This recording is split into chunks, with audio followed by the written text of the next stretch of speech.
The Blacksmith. A long time ago, there was a village near a castle. It was a home to a very special blacksmith. He was a humble man, but know for sure he was also very skilled. A man of integrity who would keep his word even to his own hurt. Standing behind every item he skillfully crafted. Although he excelled as a craftsman, that was not his highest achievement. He was known more for his character than his workmanship. They were hand in glove. He would never take shortcuts, nor promise something he could not deliver. His shop, although at first glance seemed somewhat normal, was carefully laid out in measured detail. His name? Joshua. The spring had been unusually cool and wet. Everywhere you looked there was standing water. The countryside had small ponds in every field. Though the farmers were delayed in planting, Joshua was not short for work. Then again, he never was. A large steed, heavily clad, rumbled up to the blacksmith shop. The impatient prince from the castle dismounted and strode into the shop. As the prince entered, he quickly abutted a half-wall and gate inside the shop several feet from the door. The proud prince crashed up against it in his mail suit, intentionally making as much of a scene as possible. "Here, Smith!" he bellowed. Joshua calmly and respectfully ceased his pounding and set down his hammer, stating, "Yes, sire. How may I assist you?" The prince curtly answered, "I'm in need of a new sword immediately. There is no time for delay. Can you have it ready by the morning?" Joshua responded, "Sire, with all due respect, that is not possible for me to make a quality sword for you in such a short time." "Nonsense!" the prince blasted. "However, I will give you 2 days. Certainly that will be enough." "Sire, if you desire a sword from me, it will be of the finest quality. However, such a sword will take up to 2 weeks to forge," Joshua explained. Impatiently, the prince shouted, "If you will not do the will of the prince, then you will receive no work from the castle."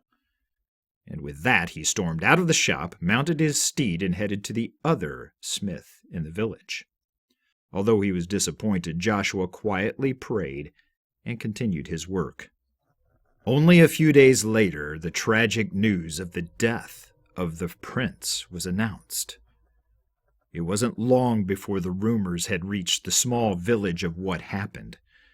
Evidently, in the heat of battle, the new sword, forged by the other smith, shattered, leaving the prince helpless and mortally wounded.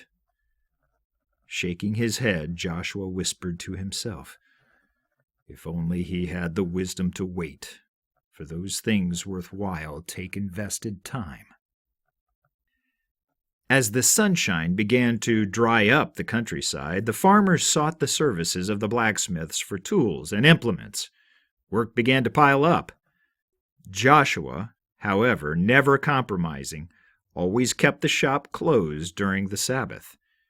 His diligence in keeping Yahweh's commands was even more vigilant than his attention to detail in his craft.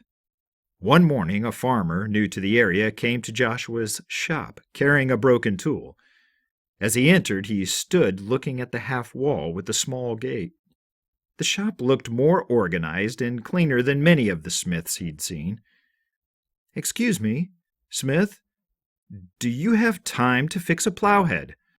Joshua glanced up and walked over, greeting the man.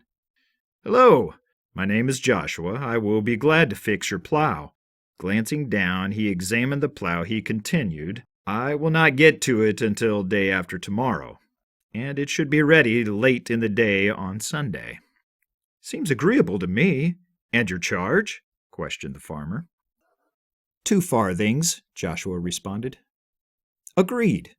I'll just set the parts over there." The farmer began to push inside the small gate. "That will not be necessary. Just set them down. Reuben?"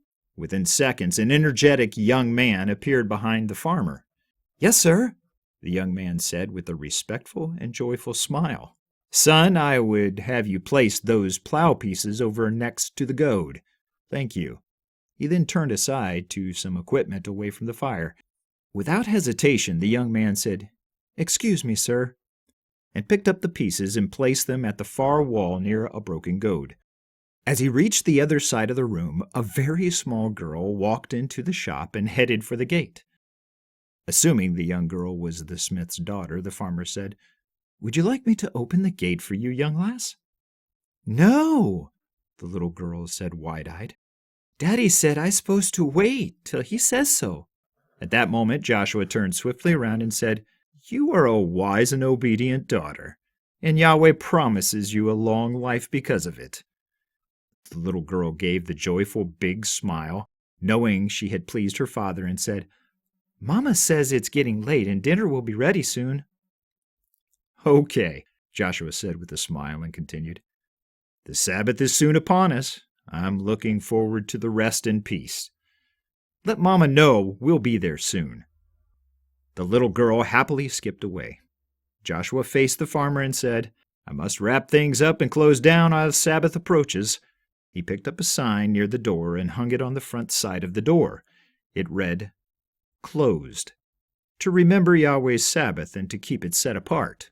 Just then another man, middle-aged and very anxious, stepped into the shop. "Joshua, I need this riveted right away." He then presented several pieces of leather with hardware attached. "Samuel, I'm closing for the day. I can rivet it on Sunday." "No, Joshua, this is an emergency. I need it for tomorrow's race. It broke a couple of weeks ago, but I've been meaning to get it to you. But now I'm out of time," Samuel said, getting irritated. "No, Samuel, you have had time to take care of this. However, I can help you on Sunday, and I'm not going to help you indulge yourself with your own desires on Yahweh's Sabbath. You know what the prophet Isaiah has said about these things," Joshua stated definitively. "Keep your sermons to yourself, Joshua. I need a smith, not a preacher." With that, he stormed off. The farmer, surprised at the encounter and yet the tranquil air about the smith, asked, "Is there another smith near here?" Joshua matter-of-factly stated, "Yes. In fact, you would have passed it if you came through town from the west." "Oh, I must have missed it. The only thing that really caught my eye when I came into town, if you'll forgive me for mentioning it, was a little girl who looked as if she had been in an accident. She was playing in the street by herself," the farmer said. "Yes, that is the smith's daughter. She entered his shop when he wasn't paying attention, and she was badly burned. They were not sure she was going to survive, but despite the situation, she still provides a lot of sunshine, although she will wear the scars for life." The farmer asked, "Is that why you put up the half wall and gate here?" "Actually, I built this when Reuben was first born. You see, I've raised the children to first obey Yahweh, and he has said to them they are to honor and obey me and my wife. If we teach them to obey him, then they will be obedient to us. One of my instructions is that no one is allowed past the half wall unless I give the permission. That permission will come when I know that they are mature enough and obedient to the rules of the shop. Then they will be safe and able to help. But before that time, if they cannot obey a simple instruction to remain behind the wall, they will not obey when I tell them more complicated instructions. Instructions that will even protect their lives or others. And one more point, sir, if I may. If our children cannot obey the simple instructions about the physical things of this earth, how will they understand and obey those spiritual matters with which we are charged to instruct them, as Yahweh has said? Was it not Yeshua who made this very point with Nicodemus, who came to him at night with some important questions? You make a valid point, one it seems that your children have followed, as I have seen in your young daughter. Thank you, sir. May you have a blessed day, and I'll see you late Sunday." With that, the farmer cordially turned and walked out, pondering the few words of the blacksmith. "And may Yahweh bless you, sir," Joshua stated gracefully. As he closed up the shop, Reuben asked, "Father, I saw something I never noticed before at the other smith's shop. Mr. Levi was outside, and I noticed he was missing one of his fingers and a small portion of his hand. Do you know what happened?" As they walked home, Joshua answered his son. "Yes, it happened when he was a child. He was in his father's shop, the one he owns now, and was playing with some of the metal shavings. His father told him that he shouldn't be playing with them, but Mr. Levi didn't listen. I was there and heard his father say to someone in the shop, 'Well, if he doesn't listen, that's on him. But if he gets hurt, he'll never do it again.' Unfortunately for Mr. Levi, he got several small pieces of metal embedded in his hand. He didn't notice it at first, but soon he had a bad reaction. The infection got so bad that it poisoned his bloodstream. In order to save his life, they had to take part of his hand. You see, Mr. Levi and I grew up together and had been close friends, but the scars and limitations always seemed to embitter him. It seems that he blames Elohim or others for all of his problems, and truly never takes ownership for his own choices. A wise man of integrity will own responsibility and therefore take righteous action in all situations as Yahweh guides him." Reuben asked, "Are you still friends?" Joshua answered his son, "Not really. Son, you know that our true family are those who hear the words of Yahweh and obey him. As time continues, the closer you get to Yahweh and the further they get from him, there is no common bond anymore. And as much as I want Mr. Levi and others to know and love Yahweh, I can't make them. I can only tell them the truth. Over the many years, he has simply chosen a path that I cannot support. And as the scripture says, Elohim will not be mocked. A man reaps what he sows. Reuben, do you know what happened to the prince in the battle? The sword he had, that he trusted his life with in battle, was made by the hand of Mr. Levi. The prince had come to me first, but was unwilling to wait for the time to make a quality sword. Son, I want to share something with you about the sword. How to forge a sword is very important. If it is made incorrectly, it becomes brittle.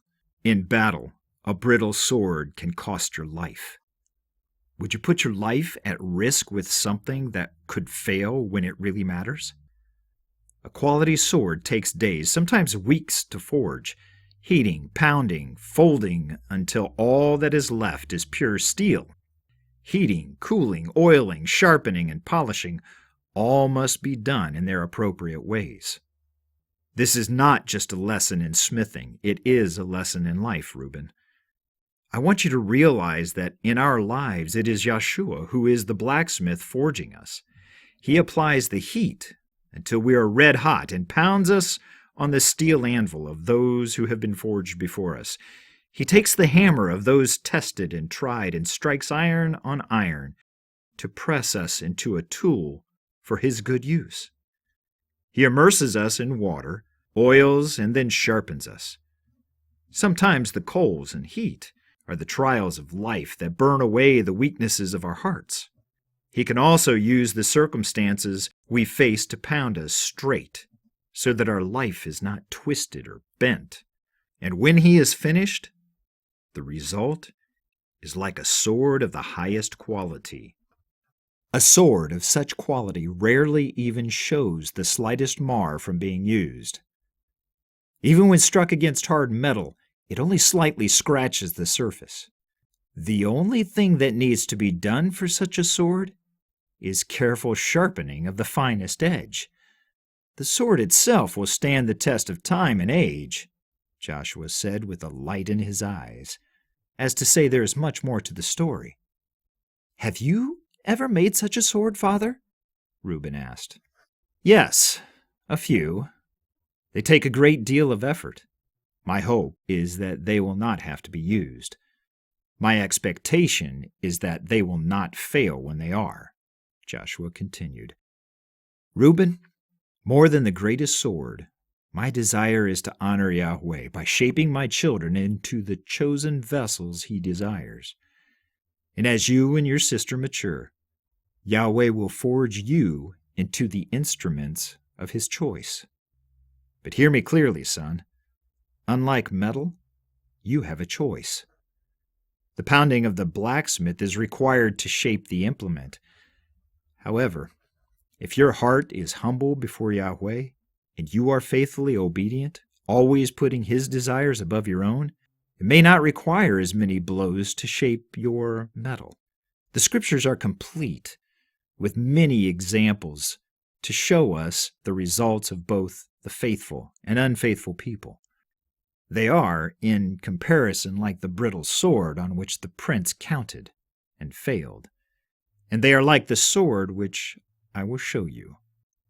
Moments later, they were walking into the front door of a peaceful home with the smells of good food and the shining face of a beautiful wife and daughter preparing the evening meal as the sun was beginning to set. Sabbath was upon them. Kneeling down together in a small circle, they prayed, thanking Yahweh for a wonderful day and time to enjoy his Sabbath with his blessing and peace. Reuben was intrigued with the conversation he and his father had shared. It struck an interest in him. Out of curiosity, he wanted to see what the Scriptures had to say about swords. The first thought was Goliath. He quickly turned to the book of Samuel and read about the sword, how Goliath had a great sword, but it did him no good when facing David, because David trusted in Yahweh. And David even used Goliath's sword against him and took it as a spoil of war. Quite some time later, when David was fleeing King Saul, he went to the priests of Nob, seeking food and a sword. The priest offered some bread and said the only sword that they had was the sword of Goliath. David responded, "I will take it. There is none like it." That got Reuben thinking about its quality and value. He also read about the time when Israel had no blacksmith and had to have their instruments sharpened and taken care of by the Philistines, their enemies.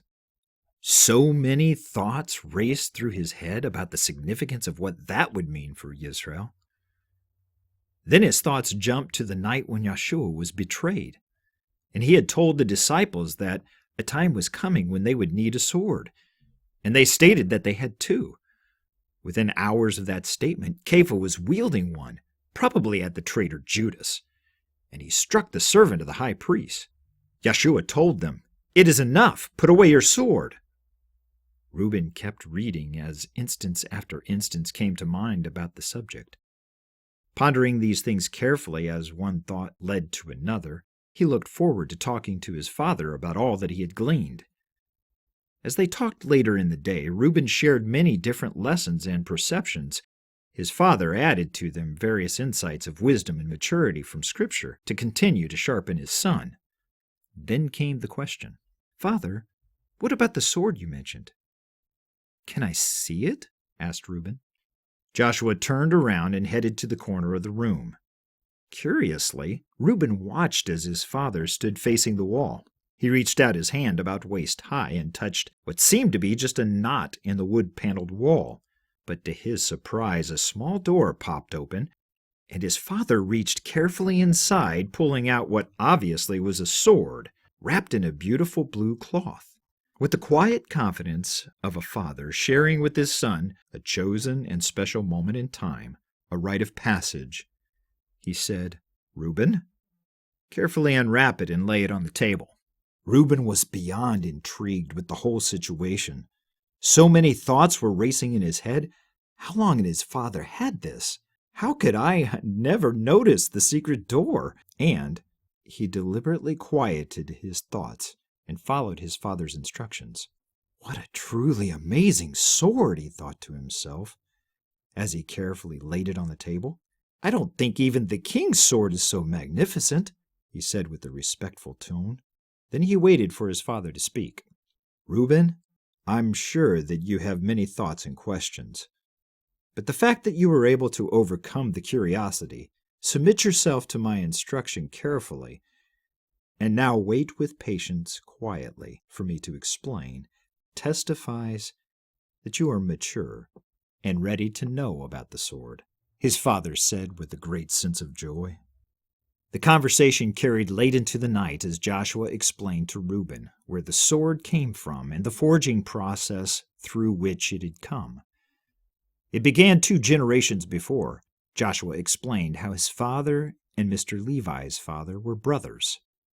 They had both been apprentices to their fathers as blacksmiths. Joshua's father, Jacob was the second son of Aaron, and Jonathan was the firstborn and father of Levi. Aaron had carefully taught both sons the trade of a blacksmith. Both were skilled. However, Jacob paid careful attention to his father's instructions, not seeking to bend or go around them. It was not that way for Jonathan. He was quite impatient and given to anger. He was careless with his craft, and likewise careless with his family. These traits were passed down to the next generation. But they were the starting point for Jonathan and Jacob. As time progressed, the traits of each family grew in intensity, one to righteousness and integrity, and the other to worldliness and tragedy. As the story unfolded, the pieces of the past showed very different paths, one narrow and blessed, and the other broad, and for lack of a different word, cursed. One that sought Yahweh with all of their heart first, and were obedient, and the other that indulged in selfishness. Joshua went on to describe how each generation carried the scars of the choices they had made. But the difference in the 2 families was not necessarily how they started, but how they chose to follow Yahweh or not. With us, son, there's no compromising Yahweh nor His word. We seek to honor Him in everything. If we sinned, we repent and seek to be righteous, not to blame others or the circumstance. And our Father in heaven continues to forge and pound the impurities out of our lives, so that we can be the most pure and effective tool in His hand. But it is not so for others. As Psalm 1 says so well, Reuben began to quote, "Blessed is the man who shall not walk in the counsel of the wrong, and shall not stand in the path of sinners, and shall not sit in the seat of scoffers. But his delight is in the instructions of Yahweh, and he meditates on his instructions day and night. For he shall be as a tree planted by the rivers of waters, that yields its fruit in its season, and whose leaf does not wither. And whatever he does prospers. The wrong are not so, but they are like chaff, which the wind blows away. Therefore the wrong shall not rise in the judgment, nor sinners in the congregation of the righteous. For Yahweh knows the way of the righteous, but the way of the wrong comes to naught." Well said, son. And blessed is the man who trusts in Yahweh, whose trust is Yahweh. And, Reuben continued, trust Yahweh with all of your heart, and do not lean on your own understanding. Acknowledge Him in all your ways, and He will direct your path. It's beginning to get late, and the Sabbath will soon conclude. We've talked about many things. Tonight, I want you to take the sword with you and set it on your table in your room, and consider the many lessons you have learned today. With wisdom and patience, as I have seen and know you have both, pray for Yahweh's leading, that you may hear, understand, and obey Him. He will direct you. The next day was going to be a day to remember. Joshua and Reuben headed off to the shop while Mama and Hadassah stayed at home. Both pairs had a wonderful time beginning the day in their tasks, sharing the many good things of Yahweh together. Once they arrived at the shop, there was a commotion at the other end of the street on the west of town at the other blacksmith shop. There were sharp words and harsh yelling. Joshua, although strong, respected, and sought out, was not one to gossip, nor meddle in something that he was not welcome. And it was made very clear long ago that he was not welcome in the other blacksmith shop. Joshua and Reuben continued their conversation and prepared the shop as they always did. It wasn't long before some of the townspeople came to share what had happened. An edict and a proclamation had come from the king, The shop of Levi was to be closed, and he was to leave the territory protected by the king. Levi and his family would no longer be protected by the king. Even as the visitors to Joshua's shop continued to explain the details, you could hear the yelling of Levi all through the town. Arguably, the king could have executed Levi for the faulty sword he had made for the prince, but instead he simply banished him from his kingdom. Hours went by, and then the fateful moment came when Levi would be riding his wagon past Joshua's shop for the last time. Joshua could hear the wagon approaching. He resolved to simply stay in the shop and continue his work. But Levi had parting words. "Joshua, you know this is your fault." "I know you can hear me," Levi shouted. "If you would have made that sword to begin with, this never would have happened. Now you have it all. What you've always wanted." He continued to seethe. "May I never see you again, Joshua, and good riddance." Joshua appeared at the doorway of the shop with Reuben at his right shoulder. He stood strong but sad as he wiped his hands on a soiled cloth. Levi spit in his direction and called to the team, "Ha!" and went off. Reuben waited until no one was around before he addressed his father. "Father?" "Yes," Joshua stated sadly. "Why didn't you say anything? You know he was wrong for blaming you." "Yes, but Yahshua's words were ringing in my ears. 'Do not give what is set apart to the dogs, nor throw your pearls before pigs, lest they trample them under their feet and turn and tear you in pieces.' I have learned the hard way. When you have shared the goodness of Yahweh with others and they trample it and attack you, it simply is a fulfillment of what Yahshua said. So I chose no longer to be in that situation. With discernment, I will not give what is set apart to dogs," Joshua stated as his voice began to trail off. "But Father, isn't he family?" Reuben asked with uncertainty. "Son, we are relatives by our ancestors, but we are not family. As Yahshua said, whoever does the desire of my Father who is in the heavens is my brother and my sister and my mother. That is our family too, Reuben. That doesn't mean we are cruel or unkind to others, even relatives who treat us poorly. It means the real family of Elohim is bound together in obedience, not in a bloodline. And the hope is that they may see and repent. But as the scriptures say, Elohim will not be mocked. A man reaps what he sows, and out of the abundance of the heart the mouth speaks." With that, Joshua and Reuben continued to work silently as they thought and pounded iron. "I have something for you to ponder on for a while, son. What are you sowing in your life? And someday, what are you going to reap from it? And by the way, remember that your words really do reveal what is in your heart."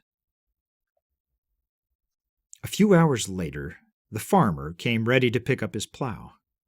"Thank you, Joshua. Your work is very good," the farmer stated as he examined his plow, looking almost new. "I hear you are the only blacksmith around now. News gets around quickly." "There may be only one shop, but I'm not the only smith. Am I, Reuben?" he said with a smile. No, sir. There are two," Reuben replied with a little bit of a stunned tone in his voice. "Well, I hope that you can carry on the work your father does, young man. He is a fine example all around," said the farmer. "Yes, sir. As Yahweh gives me strength and direction, I will," Reuben stated with a quiet, confident, and nodding reassurance from his father. The farmer paid Joshua and politely said, "I hope to talk to you again soon, regardless of whether I need a smith or not. Blessings to you both." "And may Yahweh bless you as well," Reuben stated, with Joshua nodding his head. The end.